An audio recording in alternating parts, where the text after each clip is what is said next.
living in on country. Okay, civilizing means make them cultural.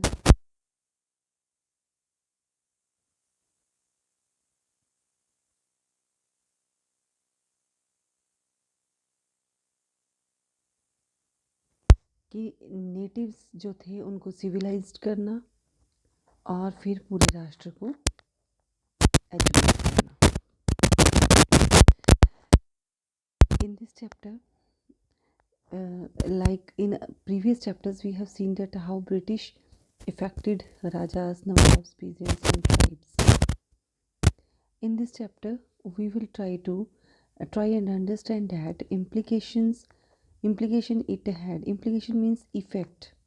What implication it had for the lives of students. For the British in India wanted not only territorial conquest and control over revenues. They also felt that they had a cultural mission. अब यहाँ पर जो Britishers थे,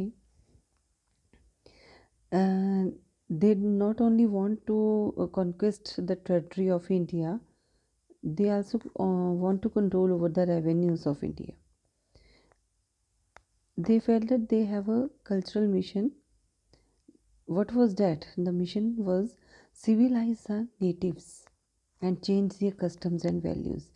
means इनका एक cultural mission बन गया था ब्रिटिशर्स का कि जहाँ के जो नेटिव्स हैं इंडिया के उनको सिविलाइज करना एंड उनके कस्टम्स और उनकी वैल्यूज़ को थोड़ा सा चेंज करना. ओके, तो फिर यहाँ से चैप्टर असली शुरू होता है. यहाँ से how the British saw education. Let us look at what the British thought and did. आप देखें कि ब्रिटिशर्स ने क्या सोचा और क्या किया. उनके कुछ ideas relating with the education जिनका आज हम 200 साल बाद भी कुछ ग्रांटेड ले पा रहे हैं. In the process of this inquiry we will also see how Indians reacted to British ideas and how they developed their own views about how Indians were to be educated. यहाँ पर chapter शुरू होता है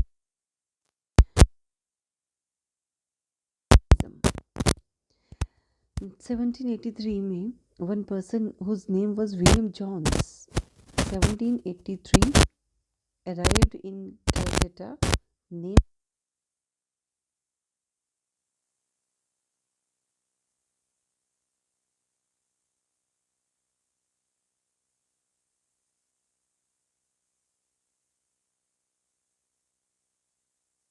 expert in law, but John was a linguist. Linguist means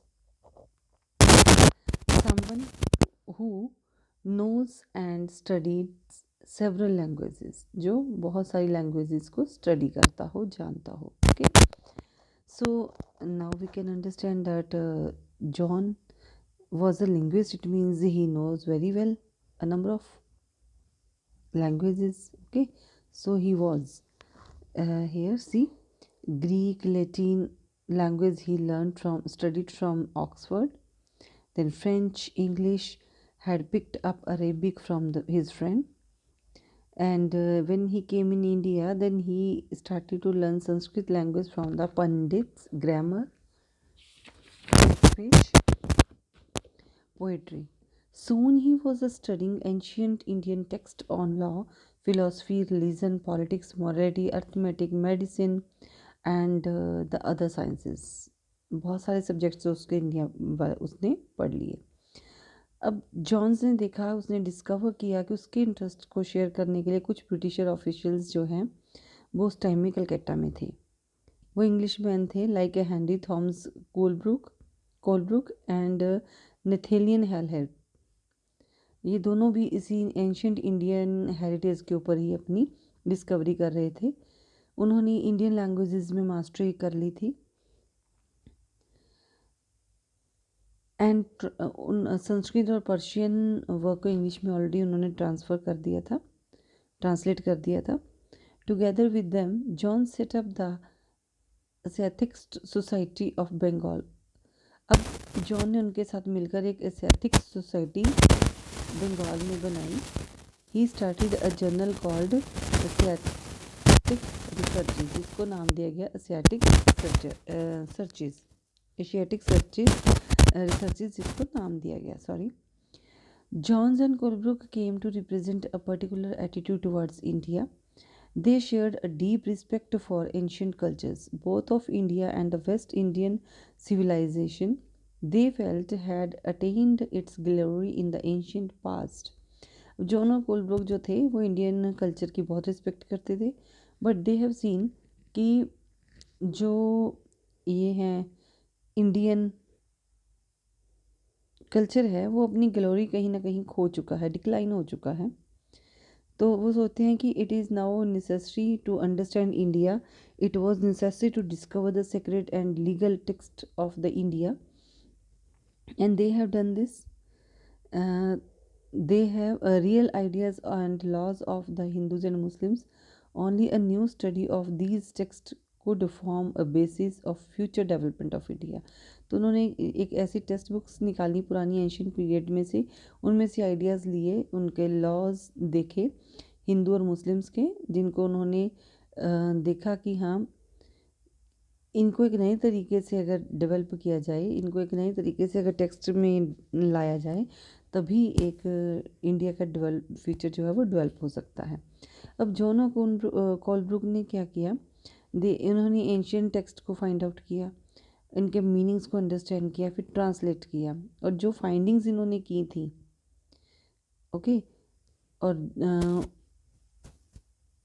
उनको इस तरीके से translate किया ताकि उसको दूसरे भी समझ सकें। This from Indian culture, but it could also help Indians rediscover their own heritage. था तो ये इंडियन कल्चर से ही, लेकिन जब इसको ट्रांसलेट कर दिया गया, नए रूप से थोड़ा सा इसको मोल्ड कर दिया गया, तो ये डिस्कवर करेगा। इनका ये मानना था कि इंडियंस के लिए उनके हेरिटेज को, उनकी विरासत को फिर से इससे इंडिया के जो पास्ट है उसकी ग्लोरी वापस आ जाएगी, वो समझेंगे इसको और अपने इंडियन गार्डियंस को भी, वो इंडियन कल्चर के गार्डियंस के बारे में जानेंगे, as well as its masters के बारे में जानेंगे। इन्फ्लुएंस बाय सच आइडियाज़, इन आइडियाज़ से जो क्रूक के और जोन्स के थे, उनसे इन्फ्लुएंस्ड हुए कुछ कंपनी ऑफिशियल्स जो थे, उन्होंने ब्रिटिश और to promote Indian rather than western learning, उन्होंने इंडियन कल्चर को ही डेवलप करने का यहाँ पर सोचा, प्रमोट करने का सोचा। उन्होंने सोचा कि ancient Indian text and teach Sanskrit and Persian literature and poetry. The officials also thought that Hindu and Muslims ought to be thought what they were already familiar with them। उन्होंने कहा कि उनको एक एलियन लैंग्वेज होगी यहाँ पर इंग्लिश, जैसे English language होगी जो बाहर से आई हुई है, एलियन लैंग्वेज, उसको पढ़ाने की बजाय अगर उनको संस्कृत और पर्शियन लिटरेचर को ही, उनकी पोइट्री को ही हिंदू और मुस्लिम्स को पढ़ाया जाए, जिससे वो पहले ही फैमिलियर हैं, जानते हैं जिसके बारे में, तो इससे क्या होगा, they valued and treasured not subjects that were alien to them. उससे क्या होगा, उनका विश्वास उनके ऊपर पक्का हो जाएगा, ब्रिटिशर्स के ऊपर, और ब्रिटिशर्स जीत जाएंगे उनके दिलों में अपनी जगह बनाने के लिए, नेटिव्स के दिलों में, ठीक है। तो वो उनकी रिस्पेक्ट करने लगे और धीरे धीरे जो एलियन रूलर्स हैं वो जो हैं वो उनके ऊपर अपना जो है राज कर लेंगे। फिर इसलिए इन्होंने क्या किया, यहाँ पर एक मदरसा खोला गया। मदरसा 1781 में कलकत्ता में खोला गया, जो मुस्लिम्स के लिए था, इस्लामिक लॉ के लिए, पर्शियन लॉ के लिए, अरेबिक के लिए था। और हिंदू कॉलेज खोला गया बनारस में 1791 में, और यहाँ पर संस्कृत टेक्स्ट को कंटिन्यू किया गया। यहाँ पर एक आप देखते हो फिगर दिखाई गई है, यहाँ पे इसमें वेरन हेस्टिंग्स खड़े हैं, और साइड में यहाँ पर ये मुंशी बैठे हुए हैं, और ये एक पंडित जी हैं। वर्नाकुलर लैंग्वेज सीखने के लिए जो भी ब्रिटिशर्स यहाँ पर आए, उन्हें भारत में आकर जो भी लैंग्वेज सीखनी, संस्कृत सीखनी थी, तो उन्हें पंडितों की ज़रूरत पड़ी। And if they want to learn that Urdu, then they need a munshi to learn the vernacular languages. Vernacular languages क्या होती हैं? Vernacular languages means a local language of a place, किसी जगह की, जिसको डायलेक्ट भी बोला जा सकता है, लगे कि अपनी एक लोकल लैंग्वेज। तो वो इस चीज़ में जो वॉरेन हेस्टिंग्स थे ये इस चीज़ में बिलीव करते थे कि हाँ, यहाँ पर जो कल्चर है इसको ट्रांसलेट करके लोगों को फिर से नए तरीके से पढ़ाया जाए एंशियंट टेक्स्ट को। इसलिए इन्होंने भी कलकत्ता मदरसा को खोलने में अपना इनिशिएटिव दिया। अब यहाँ पर अगर किसी चीज़ की कहते हैं कि कोई फेवर में होता है तो उसके क्रिटिसाइजर्स भी होते हैं ना। तो अब किन किनों ने क्रिटिसाइज़ किया ओरिएंटलिस्ट को, कैसे कैसे किया? और ओरिएंटलिस्ट कौन होते हैं? जो कि अलग अलग लैंग्वेज और कल्चर की, जिनको एशिया के की नॉलेज होती है, ठीक है, उनको हम ओरिएंटलिस्ट कहते हैं। अब इनके क्रिटिसाइजर्स भी थे, कैसे थे, कौन थे, किसने इनका किया क्रिटिसाइज़? तो grave errors of the east की बहुत बड़ी बड़ी जो गलतियाँ थी ईस्ट के कल्चर में, उसके बारे में यहाँ पे बात की गई है। अब 19th सेंचुरी में कुछ ब्रिटिश ऑफिशियल्स थे, उन्होंने क्रिटिसाइज़ करना शुरू कर दिया किनको? ओरिएंटलिस्ट को। उन्होंने कहा कि जो ईस्ट की जो नॉलेज है ये फुल ऑफ एरर्स है, इसमें कोई साइंटिफिक थॉट नहीं है। Eastern literature is was very much non serious, light hearted है।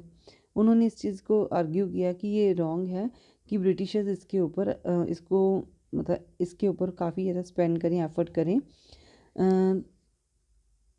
कि जो अरेबिक और संस्कृत लैंग्वेज या लिटरेचर है इसको एक्सपैंड करने के लिए एफर्ट ना करें इसके लिए। तो जो इन्होंने क्रिटिसाइजर्स थे कौन कौन से थे? तो जेम्स मिल आ गए। जेम्स मिल पहले ऐसे क्रिटिसाइजर थे जिन्होंने इन ओरिएंटलिस्ट के ऊपर अटैक किया, ठीक है। He declared should not to be teach what the native wanted, उनको ये नहीं पढ़ाना चाहिए कि वो क्या चाहते हैं। Win a place in their heart, अपने दिलों में जगह जीतने के लिए उनको ये नहीं पढ़ाया जाए, बल्कि उनको वो पढ़ाया जाए उनके लिए यूज़फुल और प्रैक्टिकल हो। तो इंडियन कल्चर में वो कहते हैं कि उसको तो वो पहले से ही जानते हैं, ठीक है। तो लेकिन अब उनके लिए साइंटिफिक और टेक्निकल एडवांसेस से जुड़ा हुआ कुछ ऐसा वेस्टर्न कल्चर होना चाहिए, rather than the poetry and the sacred literature of orient, right. अब 1830 में दूसरे ओरिएंटलिस्ट को क्रिटिसाइज़ करने वाले आए, उनका नाम था मकॉले, जो बहुत फेमस रहे हैं, थॉमस बेबिंगटन मैकॉले। इन्होंने तो यहाँ तक हद ही कर दी कि इन्होंने बोला इंडियंस को अनसिविलाइज्ड कंट्री, इंडिया को, मीन्स कि ये मैनरलेस है, इंडियन पीपल डिसऑनेस्ट हैं, नॉन ड्यूटीफुल हैं, नॉन सीरियस हैं। तो ऐसे उन्होंने बोला कि इनको सिविलाइज करने की ज़रूरत है।